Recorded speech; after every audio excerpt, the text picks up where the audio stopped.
الحمدللہ رب العالمین، الصلاۃ والسلام علی اشرف الانبیاء والمرسلین، اما بعد۔ حضرات محترم، اللہ تعالیٰ کا بے حد و بے شمار احسان عظیم ہے کہ جس مالک ارض و سماوات نے آج مجھے اور آپ کو اس خوبصورت درس حدیث کی نشست میں شامل ہونے کا شرف عطا فرمایا۔ بارگاہ ربوبیت میں بصمیم قلب دعا ہے اللہ تعالیٰ بیان کرنا، سننا، سنانا اپنی بارگاہ میں قبول فرمائے۔ دوستان عزیز، انسان اپنی زندگی کے شب و روز جب گزارتا ہے تو اس کی زندگی کی باغ دوڑ یہی ہوتی ہے کہ میں نے زندگی میں کامیاب ہونا ہے۔ ایک بچہ جب سن بلوغت میں آتا ہے تو اپنے ارد گرد احباب کو دیکھتا ہے، خوبصورت عمارتیں، گاڑی، بنگلے، کوٹھیاں، تو وہ یہ دیکھ کے اس کے دل میں بھی یہ خیال آتا ہے کہ یہ سب کچھ میرے پاس بھی ہو تاکہ میری زندگی بھی ایک مثالی زندگی بنے۔ آج جس دور سے میں اور آپ گزر رہے ہیں، یہاں پہ خوبصورت گھر جس کا ہے، خوبصورت گاڑی جس کی ہے،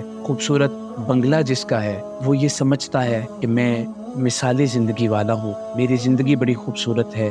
جس کا کاروبار اچھا ہے وہ کہتا ہے میری زندگی بڑی مثالی زندگی ہے۔ حالانکہ شریعت اسلامیہ میں مثالی زندگی کا معیار کچھ اور رکھا گیا۔ دنیاوی طور پہ اچھا گھر، اچھا لباس، اچھا کھانا، اچھا بزنس، یہ تو دنیاوی ضروریات کے لیے تو شاید مثالی زندگی سمجھا جائے، لیکن حقیقت میں مثالی زندگی یہ نہیں ہے۔ آقا کریم صلی اللہ تعالیٰ علیہ وسلم کا دین ہمیں کسی اور طرف رغبت دلاتا ہے، اور حضور علیہ الصلوۃ والسلام کے دین کا یہ طرز امتیاز ہے۔ یہ تمام ادیان سے خوبصورت دین ہے۔ آقا کریم صلی اللہ تعالیٰ علیہ وسلم نے اس دین کی خوبصورتی کو بیان کرتے ہوئے اور اہمیت کو بیان کرتے ہوئے حضور علیہ السلام نے فرمایا، میرے صحابہ، میں تم میں وہ دین چھوڑ کے جا رہا ہوں جس کا دن تو روشن ہے ہی، لیکن اس کی رات بھی دن کی طرح روشن اور تابناک۔ ایسا خوبصورت دین حضور ہمیں دے کے گئے۔ تو حضور علیہ الصلوۃ والسلام ہمیں زندگی کے ایک ایک پہلو پہ رہنمائی دے کے گئے۔ آقا کریم صلی اللہ تعالیٰ علیہ وسلم نے ارشاد فرمایا، اچھی چیز ہے کسی کے پاس گھر اچھا ہو، کسی کے پاس بینک بیلنس اچھا ہو، کسی کا کاروبار اچھا ہو، کسی کی زندگی کے اندر یہ ساری فراوانیاں ہوں، تو یہ ٹھیک ہے، لیکن ایک شخص کی مثالی زندگی کے لیے کیا چیز ضروری ہے؟ حضور علیہ الصلوۃ والسلام نے بڑے خوبصورت انداز میں وہ چیز بیان فرمائی۔ مسند احمد کی روایت ہے، آقا کریم علیہ الصلوۃ والسلام نے ارشاد فرمایا، میرے صحابہ، اگر کسی شخص کی ساری جمع پونجی ختم ہو جائے، چھن جائے، فرمایا لیکن اس کے پاس 4 چیزیں باقی ہوں، تو کریم محبوب فرمانے لگے، میں محمد اسے گارنٹی دیتا ہوں کہ اس کا کچھ بھی ختم نہیں ہوا، اس کا سرے سے کوئی نقصان نہیں ہوا۔ ساری چیزیں چھن جائے، اس کی دولت چھن جائے، اس کا کاروبار ختم ہو جائے، گھر بار ختم ہو جائے، اس کی اولاد نہ ہو، فرمایا ساری چیزیں چھن جائیں، لیکن یہ 4 چیزیں اس کے پاس موجود ہوں، تو کریم محبوب فرمانے لگے، میں محمد اسے گارنٹی دیتا ہوں کہ اس کا کچھ بھی ختم نہیں ہوا، اس کا سرے سے کوئی نقصان نہیں ہوا، بلکہ وہ دنیا اور آخرت میں کامیاب شخص ہے۔ اور سب سے مثالی زندگی اس بندے کی ہے جس کے پاس یہ 4 چیزیں ہیں۔ آقا کریم صلی اللہ علیہ وسلم نے ان 4 چیزوں کی طرف رغبت دلائی، اور بڑی خوبصورت اور یونیک روایت۔ آقا کریم علیہ الصلوۃ والسلام کا انداز کتنا خوبصورت ہے۔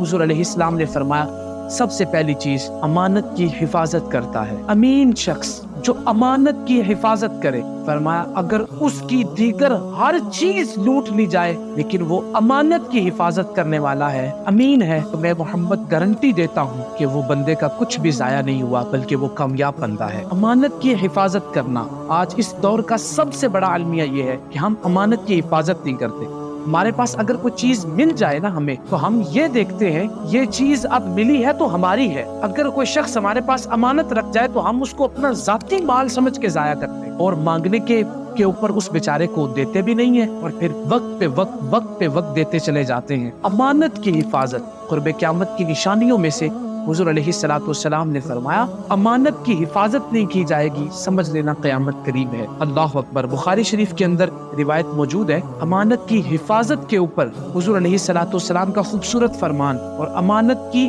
حفاظت کی اہمیت کو حضور نے بیان کرتے ہوئے کیا خوبصورت انداز اپنایا۔ صحابہ کرام کہتے ہیں، مسجد نبوی شریف کا ماحول تھا، ایک شخص کھڑا ہو گیا اور حضور خطبہ ارشاد فرما رہے تھے۔ ایک شخص کھڑا ہوا اور اس نے سوال کیا، یا رسول اللہ، قیامت کب آئے گی؟ تو آقا کریم علیہ الصلوۃ والسلام نے اس کی بات کی طرف توجہ نہ کی۔ وہ شخص بیٹھ گیا اور اس کے دل میں یہ خیال آیا کہ حضور شاید میری بات کا جواب دینا پسند نہیں فرما رہے۔ صحابہ کرام نے کہا، بھائی تو دور ہے، ہو سکتا ہے تیری آواز اس حضور تک نہ پہنچی ہو۔ تو اس نے کہا، نہیں، میری آواز تو پہنچی ہے، لیکن حضور اس بات کو ابھی ڈسکس کرنا نہیں چاہتے۔ تھوڑی دیر کے بعد حضور نے اپنا خطبہ ختم کیا تو کریم محبوب علیہ السلام فرمانے لگے بھئی کہاں ہے وہ بندہ جس نے ابھی مجھ سے سوال کیا تھا کہ قیامت کب قائم ہوگی؟ وہ بندہ کھڑا ہوا، یا رسول اللہ میں نے سوال کیا تھا حضور قیامت کب قائم ہوگی؟ تو کریم محبوب علیہ السلام نے آسان لفظوں میں اسے سمجھایا، جب امانتوں کی حفاظت نہیں ہوگی، جب امانتیں ضائع ہونے لگیں گی تو سمجھ لینا قیامت قریب آ گئی ہے۔ اللہ اکبر۔ مطلب کیا؟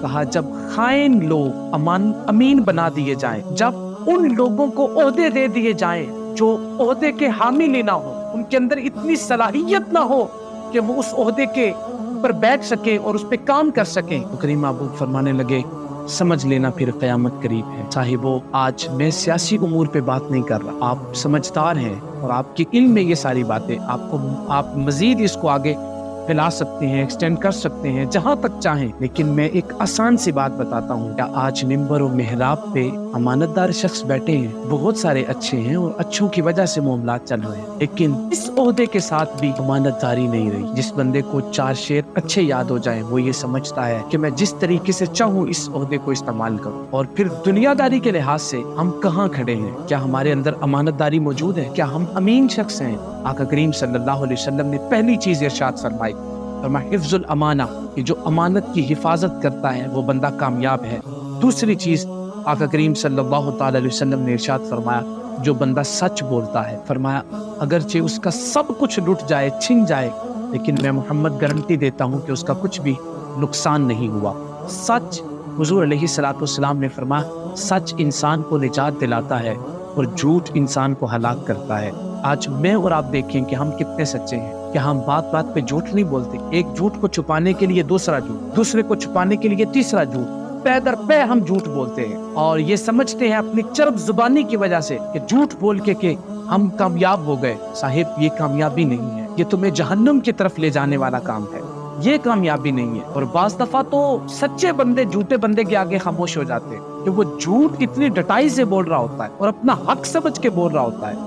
آقا کریم صلی اللہ تعالی علیہ وسلم تشریف فرما تھے، صحابہ کرام رضوان اللہ تعالی علیہ مجمعین نے سچ کی اہمیت کو واضح کیا، تو کیا خوبصورت انداز میرے نبی پاک علیہ السلام نے بیان کیا۔ صحابہ کرام نے سوال کیا، یا رسول اللہ مومن بزدل ہوتا ہے؟ تو کریم محبوب فرمانے لگے نہیں، مومن بزدل نہیں ہوتا، مومن بہادر ہوتا ہے، لیکن ہو سکتا ہے کبھی کبھی بزدلی بھی کر جائے۔ آپ اس حدیث، ان لفظوں پہ غور کریں میرے بھائی، کریم محبوب نے کتنے خوبصورت انداز میں ہمیں یہ باتیں بیان کی۔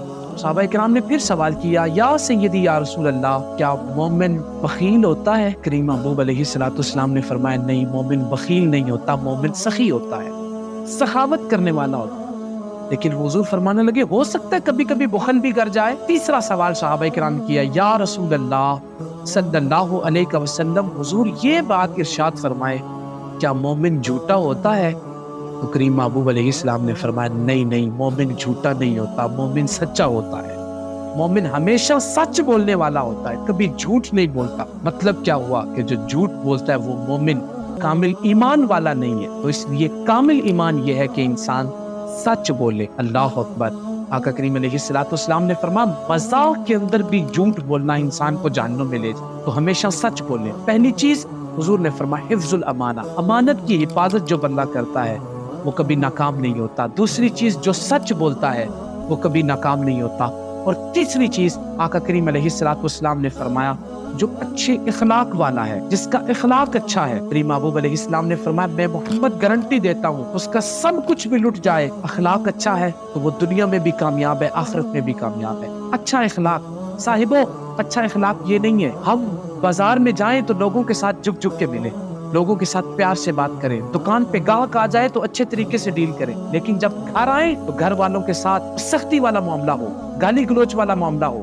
بعض دفعہ تو بچے پریشان ہو جاتے ہیں کہ ہمارا باپ کہاں سے ہو کے آیا ہے، وہ سہمے رہتے ہیں، بات نہیں کرتے گھروں کے اندر۔ باپ آتا ہے گھر کے اندر اور اتنے غصے سے اور سب کو کہتا ہے پیچھے ہو جاؤ، میں کاروبار سے تھک آیا ہوں، یہ اور اس طرح کے معاملات۔ آقا کریم صلی اللہ تعالی علیہ وسلم نے فرمایا اخلاق یہ نہیں، دکان کے اوپر گاہک کے ساتھ اچھا بولنا یہ آپ کی مجبوری ہے۔ اگر آپ اچھا نہیں بولیں گے تو وہ آپ سے چیز نہیں خریدے گا، وہ کسی اور دکان پہ چلا جائے گا۔ کسی دوست کی مجلس میں اچھا بولنا، اچھے اخلاق سے پیش آنا، یہ اچھا اخلاق نہیں، آپ کی مجبوری ہے۔ آپ نہیں اچھا بولو گے تو وہ آپ کو چھوڑ کے چلا جائے گا۔ اچھا اخلاق کیا ہے؟ آقا کریم علیہ الصلوۃ والسلام سے پوچھا گیا حضور سب سے بہتر اخلاق والا انسان کون ہے؟ حضور نے فرمایا سب سے اچھے اخلاق والا بندہ وہ ہے جو اپنے گھر والوں کے ساتھ اچھے اخلاق والا ہے. جو گھر والوں کے ساتھ اچھے اخلاق والا نہیں، وہ باہر بھی اچھے اخلاق والا نہیں ہو سکتا. باہر تو آپ کی مجبوری ہے، اصل اخلاق یہ ہے کہ آپ گھر میں کس طرح رہتے ہیں، گھر میں آپ کا رہن سہن کیسا ہے. اور دوسری چیز، اچھا اخلاق یہ نہیں ہوتا کہ ایک امیر آئے تو اس کے لیے فوراً سے لفظ بدل جائیں اور لفظوں کے پیچ و خم اور بڑے ادب کے ساتھ اس سے گفتگو کی جائے. کسی شیخ کے ساتھ، کسی استاد کے ساتھ اور کسی محلے کے وڈورے اور چودھری کے ساتھ پلہ پڑ جائے، سامنا ہو جائے تو بڑے ادب کے ساتھ، بڑے اخلاق کے ساتھ. لیکن اگر کسی غریب کے سامنے ہمیں جانا پڑ جائے تو ہماری زبان سخت ہو جاتی ہے، لہجہ سخت ہو جاتا ہے، گالی گلوچ پہ ہم اتر آتے ہیں. صاحب یہ اچھا اخلاق نہیں. اچھا اخلاق یہاں معیار ایک ہے، یہ رسول اللہ کا دین ہے. یہ دین وہ نہیں اس طرح تم چاہو اس کو استعمال کرو. یہ دین وہ خوبصورت دین ہے. حضور ہمیں وہ دین دے کے گئے جس کا دن بھی روشن ہے، رات بھی دن کی طرح روشن ہے. یہاں معیار ایک ہے، یہاں امیر اور غریب کے لیے جو ہے وہ سٹینڈرڈ ایک ہے، معیار ایک ہے، کسی ایک کے لیے بھی علیحدہ علیحدہ نہیں. یہاں صہیب روم سے آیا ہے تو معیار ایک ہے، بلال حبشے سے آیا ہے تو معیار ایک ہے، اور ابو بکر عمر نے اگر مکہ چھوڑا ہے تو معیار ایک ہے. علامہ اقبال رحمۃ اللہ تعالی علیہ نے اسی بات کی عکاسی کرتے ہوئے بڑی خوبصورت بات ارشاد فرمائی تھی کہ ایک ہی صف میں کھڑے ہو گئے محمود و ایاز، نہ کوئی بندہ رہا نہ بندہ نواز. اقبال رحمۃ اللہ تعالی علیہ نے کتنی خوبصورت بات بیان کی کہ حضور نے سب کو ایک صف میں کھڑا کیا. حضور علیہ الصلوۃ والسلام نے فرمایا کسی گورے کو کالے کے اوپر، کسی کالے کو گورے کے اوپر کوئی فوقیت حاصل نہیں. ہاں تقوی میں جو بڑھ جائے وہی رب کی رحمت کے قریب ہے اور وہی شان والا اور وہی عظمت والا ہے. اچھا اخلاق کیا ہے؟ آقا کریم علیہ الصلوۃ والسلام نے فرمایا اچھا اخلاق میٹھا بولنا، اچھے لب و لہجے کے ساتھ اور خوبصورت لفظوں کے ساتھ. امیر کے لیے بھی وہی لہجہ ہو، غریب کے لیے بھی وہی لہجہ ہو. ہمارے ہاں پورا معیار اپنایا جاتا ہے. غریب کے لیے لہجہ اور ہوتا ہے، اپنوں کے لیے لہجہ اور ہوتا ہے، بیگانوں کے لیے اور ہوتا ہے، امیر کے لیے اور ہے، دوستوں کے لیے اور ہے، گاہک کے لیے اور ہے. نانا یہ دونوں معیار شریعت اسلامیہ کے اندر نہیں. حضور کا دین یہ معیار نہیں دیتا. حضور کا دین ایک ہی معیار دیتا ہے کہ سب کو ایک ہی معیار کے اوپر رکھا جائے گا. امیر ہو یا غریب، گورا ہو یا کالا، عربی ہو یا اجمی، کسی بھی جہاں سے تعلق رکھنے والا اچھے اخلاق والا وہ ہے. ایک حبشی آیا، حضور علیہ الصلوۃ والسلام تشریف فرما تھے تو اس نے آ کے بڑی خوبصورت بات کی. آقا کریم علیہ الصلوۃ والسلام سے کہنے لگا یا سیدی یا رسول اللہ صلی اللہ علیہ وسلم میں کلمہ پڑھتا ہوں، مجھے ملے گا کیا کلمہ پڑھ کے؟ کلمہ پڑھتا ہوں لیکن ملے گا کیا؟ کریم محبوب علیہ السلام فرمانے لگے تو کلمہ پڑھ، جو کچھ ابو بکر اور عمر کو ملا ہے وہی کچھ تمہیں بھی عطا کیا جائے گا. تو کیا خوبصورت شان آقا کریم علیہ السلام نے بیان کی. یہ حضور علیہ السلام کا دین ہے جو بندے کو ایک معیار کے اوپر کھڑا کرتا ہے. اور چوتھی چیز حضور نے فرمایا رزق حلال. فرمایا جو بندہ حلال رزق کھاتا ہے، کریم محبوب نے فرمایا اس کا سارا کچھ بھی لٹ جائے، میں محمد گارنٹی دیتا ہوں کہ اس کا کچھ بھی ضائع نہیں ہوا.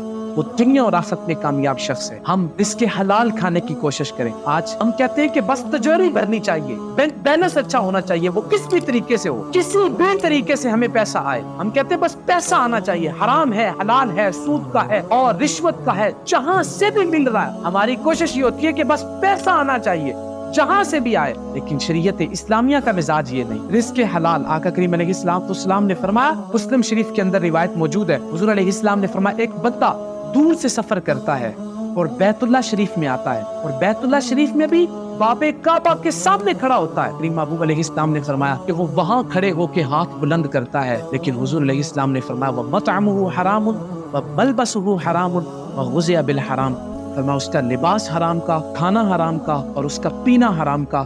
کریم محبوب نے فرمایا اطاف میں کھڑے ہو کے باب کعبہ کے سامنے کھڑے ہو کے بھی ہاتھ بلند کر کے دعا کرتا ہے، اس کا کھانا حرام کا ہے، پینا حرام کا ہے، لباس حرام کا ہے. کریم محبوب نے فرمایا وہاں بھی اگر کھڑا ہو کے دعا کرے گا رب تعالیٰ اس کی دعا کو پھر بھی قبول نہیں کرے گا. تو رزق حلال کی اتنی اہمیت ہے. آقا کریم علیہ السلام نے فرمایا جو حلال رزق کماتا ہے اور کھاتا ہے اور اپنے بچوں کو کھلاتا ہے، فرمایا قیامت کے دن وہ صدیقین کے درجے میں ہوگا، سچے لوگوں کے ساتھ ہوگا، یہ اس کو شان دی جائے گی. اللہ اکبر. تو حضور علیہ الصلوۃ والسلام نے 4 چیزیں بیان کی.